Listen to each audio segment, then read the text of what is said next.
Bismillahirrahmanirrahim. Assalamualaikum warahmatullahi wabarakatuh. Selamat siang semua. Yang kami hormati Ibu Rita Aryana Nurhasanah MSc selaku dosen mata kuliah struktur perkembangan tumbuhan serta teman-teman yang saya sayangi. Alhamdulillahirabbil alamin. Pada siang hari ini kita masih diberi kesempatan dan kesehatan sehingga kita dapat mengikuti perkuliahan pada pagi hari ini. Langsung saja, pada pertemuan kali ini kami dari kelompok 4 akan mempresentasikan mengenai anatomi, morfologi, dan contoh adaptasi pada akar. Sebelumnya, perkenalkan kami dari kelompok 4 yang beranggotakan saya sendiri, Risa Restanti, dengan NIM 200808600. Yang kedua ada Brilian Nurinada dengan NIM 20080860061 dan Ruhan Zidfikri dengan NIM 20080860062. Pada pembahasan kali ini yakni meliputi yang pertama ada anatomi akar, yang kedua ada morfologi akar, yang ketiga ada adaptasi akar, dan yang keempat Unity of Science atau UOS. Nah, langsung saja pembahasan pertama mengenai anatomi akar. Akar merupakan bagian organ tumbuhan yang terdapat di dalam tanah. Akar tumbuh dan berkembang di bawah permukaan tanah. Bentuk dan ukuran akar sangat bervariasi, disesuaikan dengan fungsinya masing-masing. Akar menambatkan tumbuhan di tanah, menyerap mineral dan air, menghantarkan air dan nutrien, serta menyimpan makanan. Struktur akar telah diadaptasikan dengan baik sesuai dengan fungsi-fungsinya.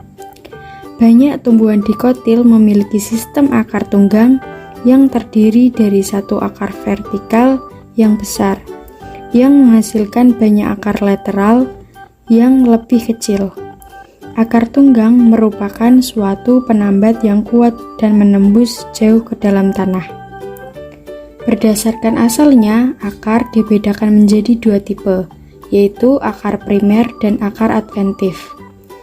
Akar primer adalah akar yang berasal dari calon akar atau radikula pada embrio, sedangkan akar adventif merupakan akar yang muncul pada tempat yang tidak lazim, seperti di atas permukaan tanah.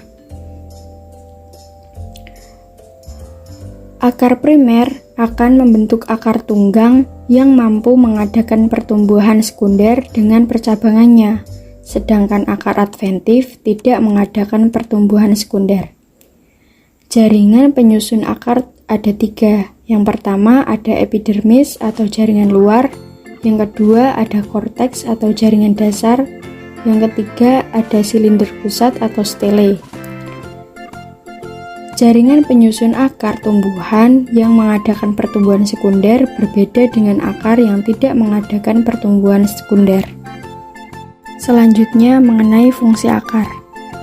Fungsi akar yang pertama adalah untuk menyerap air dan garam-garam mineral atau zat-zat hara dari dalam tanah. Yang kedua, untuk menunjang dan memperkokoh berdirinya tumbuhan di tempat hidupnya. Yang ketiga, pada beberapa jenis tumbuhan, akar berfungsi sebagai alat bernapas, misalnya pada tumbuhan bakau.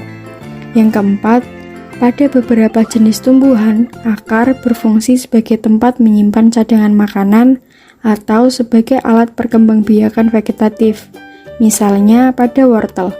Wortel memiliki akar tunggang yang membesar, berfungsi sebagai tempat menyimpan makanan. Pada tanaman sukun, dari bagian akar dapat tumbuh tunas yang selanjutnya tumbuh menjadi individu baru. Selanjutnya mengenai struktur akar pada pertumbuhan primer. Berdasarkan irisan memanjang dari ujung akar, maka ada 4 daerah pertumbuhan pada ujung akar, yaitu yang pertama ada tudung akar, yang kedua ada daerah pembelahan sel, yang ketiga ada daerah pembentangan, yang keempat ada daerah diferensiasi atau pemasakan sel. Daerah pertumbuhan ini strukturnya bervariasi, tergantung jenis tumbuhan dan lingkungannya, yaitu tanah dan iklim. Daerah ini tersusun oleh jaringan-jaringan. Yang pertama, jaringan epidermis. Yang kedua, jaringan korteks. Dan yang ketiga, ada jaringan stele. Nah, bisa dilihat pada gambar yang merupakan bagian-bagian akar. Bagian-bagian akar ini terdiri dari epidermis, stele, korteks, root cap, dan lain-lain. Yang pertama ada tudung akar. Tudung akar terdapat pada ujung akar yang berfungsi untuk melindungi meristem akar dari kerusakan dan membantu penetrasi akar ke dalam tanah. Sel-sel tudung akar sering berisi amilum. Sel-sel ini tidak mempunyai susunan yang khusus atau tersusun dalam deret random.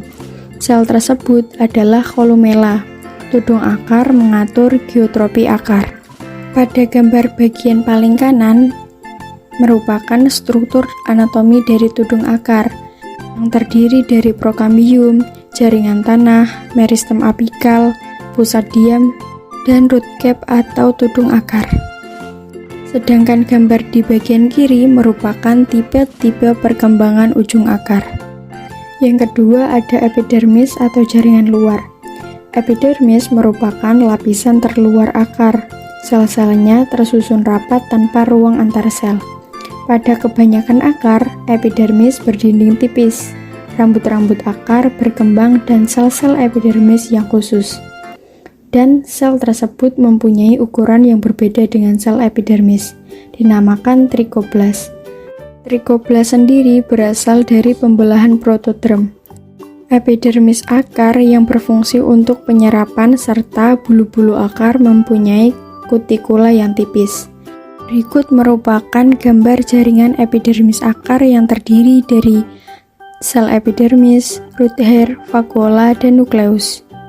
Selanjutnya yang ketiga ada korteks atau jaringan dasar. Korteks adalah anggota terluar dari batang atau akar tumbuhan yang dibatasi di anggota luar oleh epidermis dan di anggota dalam oleh endodermis. Korteks akar terdiri dari beberapa lapis sel yang berdinding tipis. Di dalam korteks akar terdapat ruang-ruang antar sel. Ruang antar sel berperan dalam pertukaran gas. Korteks berfungsi sebagai tempat menyimpan cadangan makanan. Korteks terbagi menjadi dua bagian, yakni eksodermis dan endodermis. Eksodermis adalah bagian luar korteks yang letaknya berdekatan dengan jaringan epidermis yang tersusun antar sel-sel panjang dan pendek yang berseling-seling. Sedangkan endodermis adalah selapis sel yang tebal dan merupakan jaringan korteks paling dalam yang dekat dengan silinder pusat. Bentuk dan susunan sel-sel endodermis berbeda dengan bentuk dan susunan sel-sel di sekitarnya. Endodermis berperan sebagai pengatur jalannya larutan atau zat yang diserap dari tanah untuk masuk ke silinder pusat. Bisa dilihat pada gambar di bagian kiri. Gambar tersebut adalah struktur anatomi dari akar, di mana korteks memiliki tempat atau bertepatan di bawah epidermis. Selanjutnya yang terakhir ada silinder pusat atau stele. Stele pada akar tersusun atas perisikal atau prekambium, xilem, pembuluh kayu, dan phloem atau pembuluh tapis. Perisikal merupakan lapisan terluar dari silinder pusat yang terdiri dari satu atau beberapa lapisan sel. Perisikal berfungsi dalam pertumbuhan sekunder dan pertumbuhan akar ke samping. Sedangkan xilem dan phloem merupakan berkas pembuluh angkat yang terletak di dalam perisikal. Pada akar tumbuhan monokotil terdapat empulur, sedangkan pada tumbuhan dikotil tidak terdapat empulur. Bagian stele ini dipisahkan dari korteks oleh endodermis. Lapisan terluar yang berbatasan dengan korteks adalah perisikal. Sistem pembuluh akar terbagi atas unsur trakeal yang berlignin dan diselingi oleh phloem yang berdinding tipis tersusun radial. Di bagian tengah terdapat empulur yang terdiri atas sel-sel parenkimatis atau sklerenkimatis, seperti pada akar kebanyakan tumbuhan monokotil. Akar mungkin mempunyai jari-jari silem 1 sampai banyak. Selanjutnya, struktur akar monokotil. Akar tumbuhan monokotil tidak mengalami pertumbuhan menebal sekunder. Strukturnya seperti akar primer. Pada amilum, korteks tersusun atas sel-sel parenkim yang besar dan rapat tanpa ruang udara. Pada akar tumbuhan air, seperti pada Oryza sativa, banyak ruang-ruang udara. Parenkim tidak berkloroplas. Pada akar udara suku Arachidaceae dan suku Araceae yang hidup epifit, dan beberapa monokotil yang terestrial. Epidermis berkembang menjadi jaringan yang multiseriat berlapis-lapis dan disebut filamen. Filamen bersifat mati, dinding sekunder tebal, dan berfungsi sebagai pelindung, serta mengurangi hilangnya air dan korteks. Penebalan dinding filamen terkadang berserabut. Di sebelah dalam filamen terdapat lapisan sel yang khusus, yang merupakan derivat periblem, dan lapisan ini merupakan lapisan terluar korteks, yang disebut eksodermis.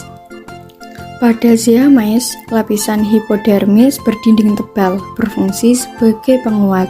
Silem terletak di sebelah luar, di bagian tengah terdapat empulur. Tersebut merupakan gambar struktur anatomi akar monokotil. Selanjutnya ada struktur akar dikotil pada pertumbuhan sekunder. Pada pertumbuhan primer, struktur akar dikotil mempunyai persamaan dengan akar monokotil. Tumbuhan dikotil yang berbentuk perdu tidak mengalami pertumbuhan menebal sekunder. Pertumbuhan sekunder pada akar disebabkan oleh aktivitas kambium pembuluh atau vaskuler. Kambium pembuluh berasal dari sel-sel parenkimatis yang berbeda di sebelah dalam berkas flem. Begitu kambium terbentuk, sel-sel perisikal juga mengalami pembelahan. Kedua kelompok sel ini kemudian membentuk kambium yang lengkap. Kambium membelah menghasilkan silem sekunder yang membungkus silem primer. Pada saat yang bersamaan, flem sekunder juga terbentuk. Setelah itu terbentuk kambium gabus di bagian korteks dan perisikal. Jaringan gabus terus bertumbuh ke arah luar, sehingga jaringan lama akan terkelupas. Perisikal juga berperan dalam pembentukan jaringan gabus setelah kambium primer selesai membentang. Pada bagian kanan ini termasuk gambar protosilem dan silem pada akar dikotil muda yang atas. Yang bawahnya perkembangan akar sekunder. Selanjutnya ada struktur peralihan akar ke batang. Bagian akar berbatasan dengan batang disebut leher akar. Struktur anatomi leher akar rumit untuk setiap jenis tumbuhan berbeda-beda. Epidermis, korteks, endodermis, perisikal, dan jaringan pengangkut akar sekunder merupakan jaringan yang berhubungan langsung dengan jaringan yang sama pada batang. Namun, jaringan pengangkut primer akan mengalami perubahan di leher akar. Perubahannya adalah pada silem yang mengalami perputaran, pergeseran berkasnya, baik secara perlahan-lahan maupun secara mendadak. Leher akar akan mempunyai diameter yang lebih besar daripada akar atau batang yang akibatnya adanya pembelahan, perputaran, dan penggabungan silem dan flem. Berikutnya ada 3 tipe perubahan struktur dan akar ke batang, yaitu tipe yang pertama, berkas silem berputar dan bergabung tanpa perputaran. Tipe yang kedua, berkas silem berputar, berkas silem terbelah dan bergeser untuk bergabung lagi di sisi lain. Yang tipe ketiga adalah berkas silem terbelah kemudian berputar dan belahan itu bergabung dengan belahan dari berkas lain, membentuk berkas baru. Berkas flem tidak mengalami perubahan. Bisa dilihat pada gambar yang merupakan 3 macam tipe perubahan struktur berkas pengangkut dan akar ke batang. Tipe yang pertama yakni pada bagian sebelah kiri, tipe yang kedua pada bagian di tengah, sedangkan tipe 3 pada bagian di sebelah kanan. Selanjutnya, percabangan akar. Pada Angiospermae, primordia cabang akar terbentuk dari sel-sel perisikal atau perikambium. Sel-sel tersebut mengadakan pembelahan perinklinal dan antiklinal. Selain perisikal, sel-sel parenkim pada stele yang berdekatan dengan perisikal juga akan membelah, sehingga hasil pertumbuhannya dapat menembus korteks akar induk. Pada beberapa tumbuhan, endodermis akar induk ikut pula mengambil bagian dalam pembentukan cabang akar, bila primordia cabang akar telah mencapai permukaan akar induk. Jaringan yang berasal dari endodermis akan mati dan terkelupas. Ada beberapa jenis tumbuhan yang termasuk anggota suku Papiliosinae dan lain sebagainya. Lapisan sel korteks juga turut berperan dalam pembentukan cabang akar. Berkas pengangkut akar cabang dan akar induk dihubungkan oleh sel-sel parenkim penghubung. Sel-sel penghubung berasal dari perisikal dan mampu berdiferensiasi menjadi xilem dan flem. Gambar tersebut merupakan diagram pembentukan cabang akar. Baik, terima kasih moderator atas waktunya. Selanjutnya kita akan membahas subbab morfologi akar. Oke, akar merupakan bagian pokok pada tumbuhan yang telah kormus atau yang telah dapat dibedakan bagian-bagiannya. Adapun biasanya sifat-sifat akar adalah yang pertama yaitu bagian tumbuhan yang biasanya terdapat di dalam tanah dengan arah tumbuh ke pusat bumi atau geotrop atau menuju ke air atau hidrotrop. Yang kedua yaitu tidak berbuku-buku. Jadi juga tidak beruas dan tidak mendukung daun-daun atau sisik-sisik maupun bagian-bagian lainnya. Yang ketiga yaitu warnanya tidak hijau, biasanya berwarna keputih-putihan atau kekuning-kuningan. Kemudian selanjutnya yang keempat yaitu akar akan tumbuh terus pada ujungnya, tetapi pertumbuhan ini masih kalah jika dibandingkan dengan batang. Jadi lebih cepat batang daripada akar. Selanjutnya yaitu yang terakhir, bentuknya seringkali meruncing. Mengapa bentuknya meruncing? Karena digunakan agar lebih mudah untuk menembus tanah. Selanjutnya yaitu adapun tugas akar, yang pertama yaitu memperkuat berdirinya tumbuhan. Yang kedua yaitu untuk menyerap kemudian mengangkut air dan zat-zat hara. Yang ketiga biasanya digunakan untuk menyimpan cadangan makanan. Next, selanjutnya yaitu bagian-bagian akar.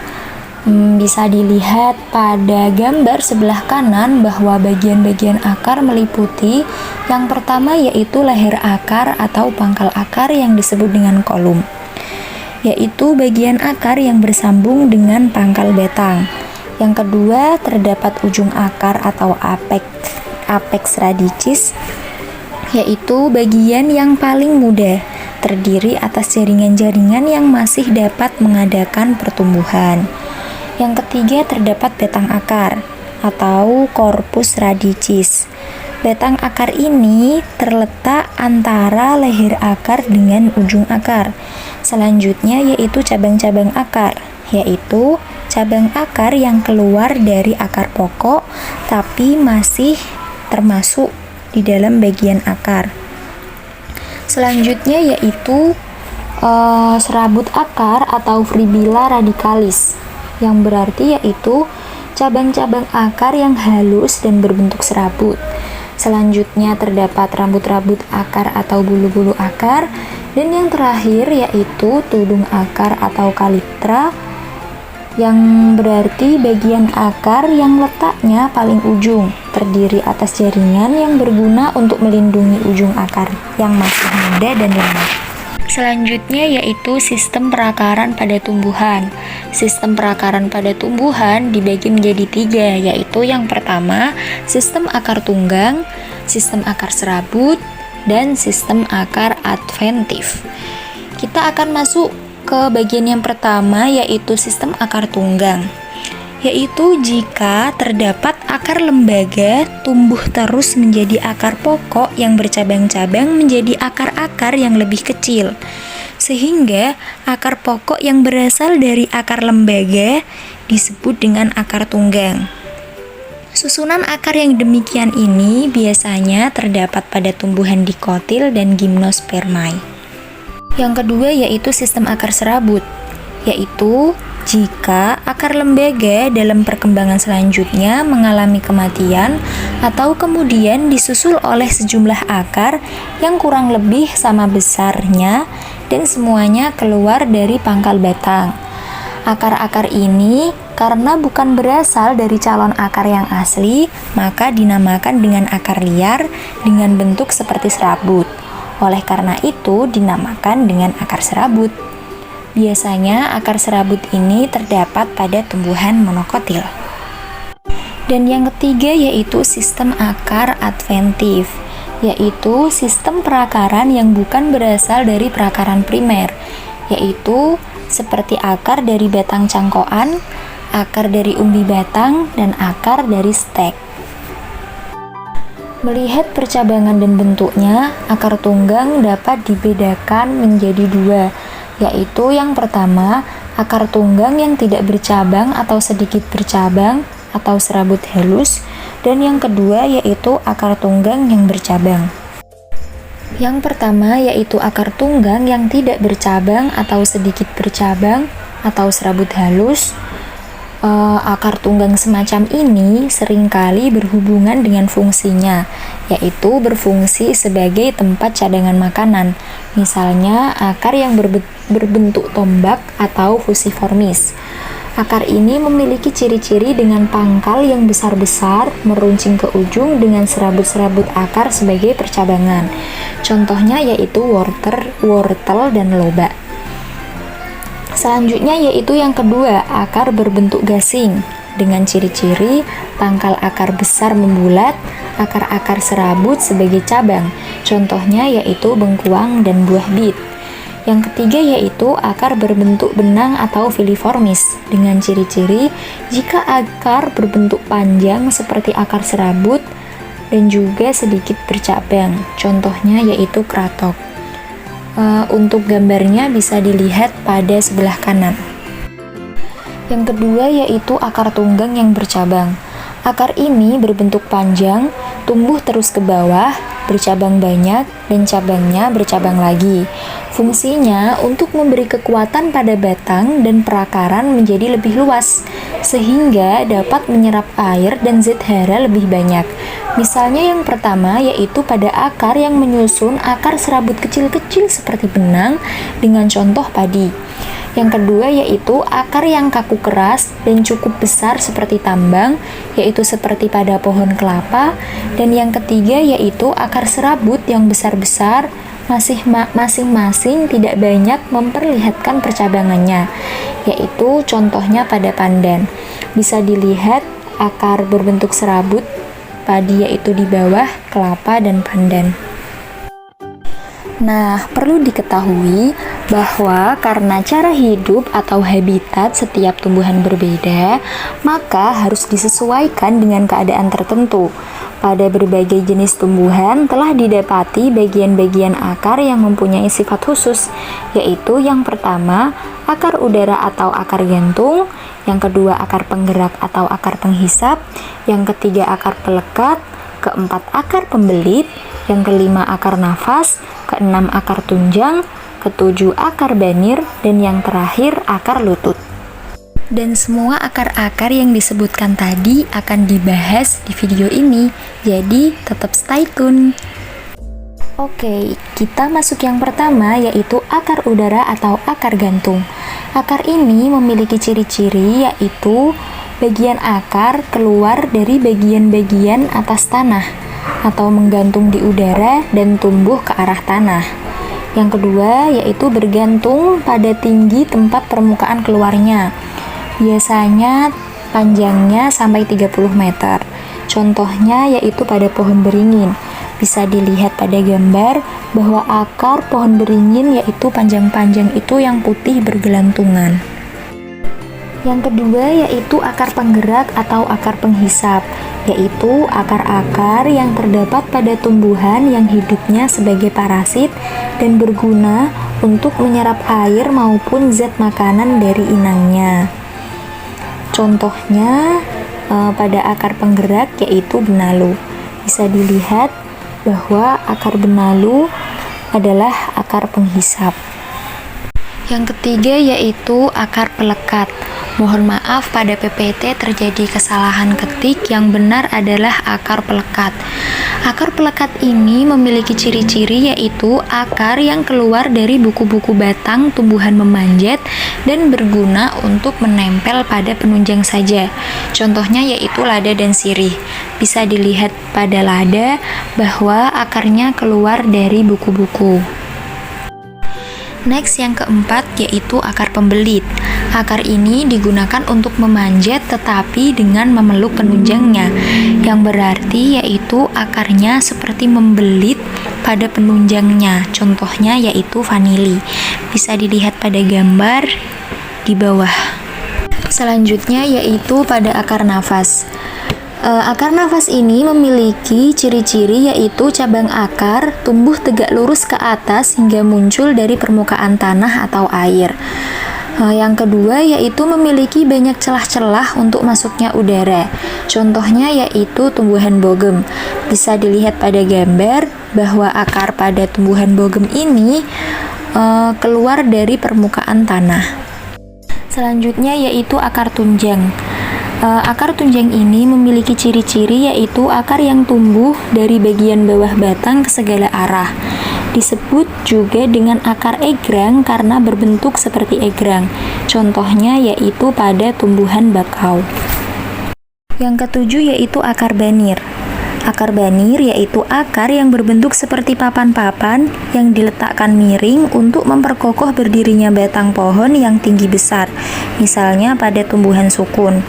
Selanjutnya yaitu akar lutut, yaitu akar tumbuhan atau lebih tepatnya jika dikatakan bagian akar yang tumbuh ke atas kemudian membengkok lagi masuk ke dalam tanah sehingga membentuk gambaran seperti lutut yang dibengkokkan.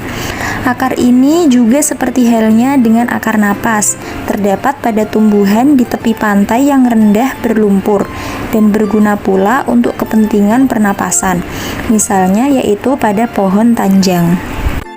Sekian dari saya, selanjutnya saya kembalikan kepada moderator. Saya Ruhan Fikri dengan NIM 20080866062. Saya akan menyampaikan materi yang terakhir yaitu contoh adaptasi akar pada beberapa tumbuhan. Pada pohon beringin beradaptasi dengan akar udara atau akar gantung. Selama masih menggantung, akar ini hanya dapat menolong menyerap air dan gas dari udara dan seringkali mempunyai jaringan khusus untuk menimbun air atau udara yang disebut filamen. Misalnya pada akar anggrek, kalajengking, Aranhis floresiensis, tetapi setelah mencapai tanah, bagiannya masuk tanah lalu berkelakuan seperti akar biasa, menyerap air dan zat makanan dari tanah. Bagian yang ada di atas tanah seringkali berubah menjadi batang. Pada endak-endak cacing atau Cuscuta Australia RBR memiliki adaptasi dengan jenis akar penggrek atau akar penghisap Haustorium yang berupa akar penggrek yang menembus kulit batangnya, inangnya sampai ke bagian kayu. Dapat pula hanya merupakan akar-akar pendek yang melekat pada tuan rumahnya, tetapi juga menghisap air dan zat-zat makanan. Pada tanaman sirih, Piper Beetle L beradaptasi dengan akar-akar pelekat Radic adligans, akar-akar yang keluar dari buku-buku batang tumbuhan memanjat dan berguna untuk menempel pada penunjangnya saja. Pada tanaman vanili atau Vanilla planifolia Adder beradaptasi dengan akar-akar pembelit Cirrus radicalis juga untuk memanjat tetapi dengan memeluk penunjangnya. Pada kayu api dengan nama latin Avicennia beradaptasi dengan akar rapas. Akar ini mempunyai banyak liang-liang atau celah-celah untuk jalan masuknya udara yang diperlukan dalam pernapasan. Karena tumbuhan ini biasanya hidup di tempat-tempat yang di dalam tanah yang sangat kekurangan oksigen. Pada pohon bakau beradaptasi menggunakan akar tunjang, yaitu akar-akar yang tumbuh dari bagian batang ke segala arah dan seakan-akan menunjang batang ini jangan sampai rebah. Karena batang tumbuhan yang mempunyai akar demikian ini terdapat di atas tanah atau air, dan batang berserta akar-akar tunjang ini memberikan kesan seperti orang naik di atas egrang. Oleh sebab itu, sering disebut akar egrang. Akar ini terdapat pada tumbuhan yang hidup di tempat yang di dalam tanah atau air tempat tumbuhnya tadi kurang oksigen. Sehingga akar-akar ini selain untuk menunjang batangnya juga berguna untuk mengambil oksigen dari udara, yaitu bagian akar tersebut yang berada di atas tanah atau air. Pada pohon tanjung dengan nama latin Bruguiera parviolia beradaptasi dengan akar lutut, yaitu akar tumbuhan, atau lebih tepat jika dikatakan bagian akar yang tumbuh ke atas kemudian membengkok lagi masuk ke dalam tanah, sehingga membentuk gambaran seperti lutut yang dibengkokkan. Juga akar ini seperti halnya dengan akar napas terdapat pada tumbuhan di tepi pantai yang rendah berlumpur dan berguna pula untuk kepentingan bernapas. Pada tanaman kenari dengan nama latin Canarium combune beradaptasi dengan akar banir, yaitu akar berbentuk seperti papan-papan yang diletakkan miring untuk memperkokoh berdirinya batang pohon yang tinggi dan besar. Baik, selanjutnya yaitu Unity of Science atau UOS. Pada materi ini, Unity of Science atau UOS-nya terdapat dalam Quran Surah Ibrahim ayat 24 dan Quran Surah Ibrahim ayat 26 yang berbunyi, A'udzu billahi minasyaitonir rajim.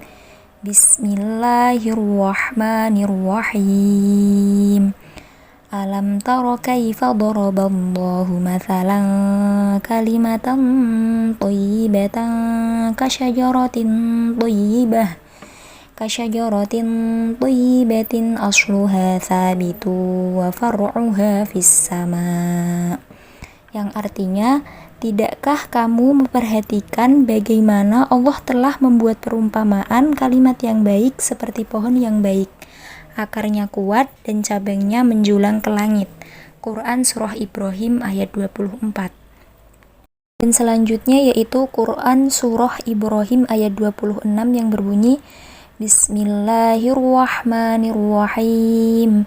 Wa mathalu kalimatin khabithatin kasyajaratin khabithatin ijtutsat min fawqil ardi ma laha min qarar. Shadaqallahul azim. Yang artinya, dan perumpamaan kalimat buruk seperti pohon yang buruk yang telah dicabut akar-akarnya dari permukaan bumi, tidak dapat tetap atau tegak sedikit pun. Quran Surah Ibrahim ayat 26. Tafsir ringkas Kementerian Agama Republik Indonesia mengartikan Quran Surat Ibrahim ayat 24 yaitu sebagai berikut. Usai mengumpamakan amal orang kafir dengan abu yang ditiup angin kencang, pada ayat ini Allah beralih memberikan perumpamaan bagi amal baik orang mukmin. Tidakkah kamu memperhatikan dan merenungkan bagaimana Allah telah membuat perumpamaan kalimat yang baik atau kalimat tauhid seperti pohon yang baik yaitu kurma. Akarnya menghunjam tanah dengan kuat dan cabangnya menjulang tinggi ke arah langit. Pohon itu menghasilkan buah pada setiap waktu dengan seizin Tuhannya. Seperti itulah pohon keimanan. Akarnya terpatri dengan kuat di dada kaum mukmin, dan cabangnya yang berupa amal soleh dipersembahkan kepada Allah setiap waktu. Dan demikianlah Allah membuat perumpamaan itu sebagai gambaran untuk manusia renungkan agar mereka selalu ingat akan kebesaran dan kekuasaan Allah. Adapun tafsir ringkas Kementerian Agama Republik Indonesia mengenai Quran Surah Ibrahim ayat 26 yaitu, dan perumpamaan kalimat yang buruk atau kalimat kufur seperti pohon yang buruk yang telah dicabut akar-akarnya dengan sangat mudah dari permukaan bumi. Akar pohon itu tercabut sehingga tidak lagi dapat menopangnya supaya dapat tetap tegak berdiri sedikit pun seperti sedia kala. Demikianlah orang kafir tidak mempunyai keyakinan yang kuat dalam hati dan tidak ada imal darinya yang akan diterima oleh Allah. Kedua ayat tersebut memiliki inti pembahasan, yakni akar merupakan bagian penting bagi suatu pohon. Jika pohon tidak terdapat akar, maka pohon itu akan mati. Seperti halnya iman yang diperumpamakan seperti akar. Jika kita tidak mempunyai iman, maka hati kita juga akan mati. Sekian yang dapat kelompok 4 sampaikan, kurang lebihnya kami mohon maaf. Wassalamualaikum warahmatullahi wabarakatuh.